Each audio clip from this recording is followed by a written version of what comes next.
In the world of tennis, everything is proceeded as usual, at least as far as tournaments are concerned.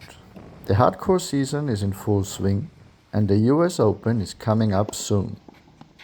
However, there are currently some question marks surrounding the two leading players in men's tennis. Hopefully, we'll soon find out whether Alcaraz can return to tournament action at full strength. But Sinner too has been struggling with physical issues time and again. Young players like Chodar are improving almost every week by week, and it will be interesting to see if they can close the gap on the top two players. Of course, this also depends on Sinner and Alcaraz being able to return to the level of play they've already demonstrated and thereby inspire the up and coming players to keep getting better. Here in our little tennis world too, there were, as always, both successes and setbacks. Sebastian Sorger recently won another 25K future tournament, and Yuri Rodionov consistently posted good results, but there were also a number of unexpected losses. But at the end of the day, that's just the reality of our sport. After all, the unpredictability of this sport is, to a very large extent, part of its appeal. The very thing that fascinates so many people. I must also admit that the older I get, the more I come to appreciate the positive aspects of tennis and competition in general. What do I mean by that? In a society, at least in some parts of Europe, where achievement and success are increasingly viewed with suspicion and skepticism, I find it refreshing to be in competitive tennis with our players. Unfortunately, in our culture, the desire to be better than others is increasingly viewed negatively. Only in sports, of course, has this mindset not yet taken hold. That's why I'm actually very happy to live in this performance-orientated bubble, and all the more astonished when I step outside of it and see how children are growing up these days, what issues people are concerned about, and how detached from reality all of that often seems to me. But as we know, every person lives in their own reality that they create for themselves. At least that's my hope, that people create their own reality and don't let an external construct be forced upon them. Besides performance, another important aspect for me is freedom.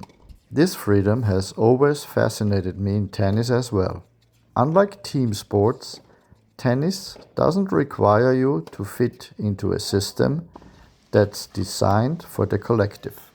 As a tennis player, you don't have to fit into any system as long as you find a way through your individuality to be better than many others. No one can stop you from succeeding. Players who immediately come to my mind are Medvedev and Bublik. This strong sense of individuality may also be one reason why Bublik doesn't feel quite at ease in the Davis Cup and has trouble reaching his full potential there. Looking back on my career, that feeling of unlimited freedom was the best part of my time as an active athlete. I was in charge of the tournament schedule. I was in charge of travel arrangements. I was in charge of preparation. I was responsible for my training and, of course, for my performance. Even if I wanted to, I didn't have anyone to blame for a failure. And that's become much easier in tennis these days too. If you look hard enough, someone in the ever-growing team surrounding a player is always going to have done something wrong. Most of the players I've ever worked with already have the motivation and the willingness to work hard. However, the willingness to embrace one's own freedom in a positive way, to demand it to some extent, and to seek it out is becoming less and less apparent. It's hard for players to realize that this unwillingness to seek out that freedom also severely limits most of them. In our society, free thinking is no longer particularly encouraged, so we can't really blame young people for this. On the court, however, competition ultimately always comes down to finding solutions. To do that, you have to use your own mind, and a requirement for that is giving yourself the freedom to do so. As a result, my priorities in working with players have expanded considerably over the course of my life.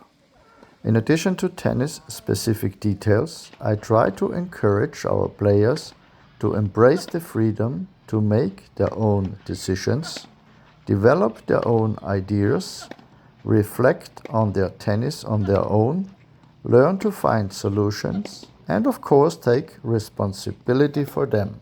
And I emphasize that it's normal and okay to experience setbacks along the way, because it's precisely these experiences that strengthen our character.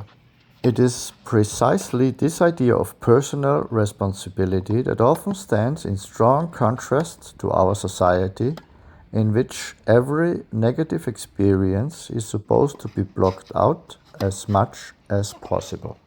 It is becoming increasingly clear what kind of people such an ideology produces, and with a little imagination, it's also easy to see where it will end.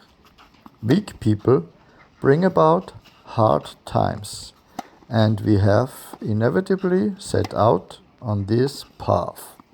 To wrap things up, I'd like to touch on another topic.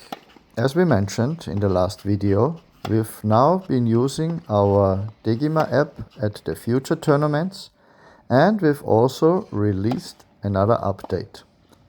The feedback from the tournament organizers, supervisors, and last but not least, the players has been very positive.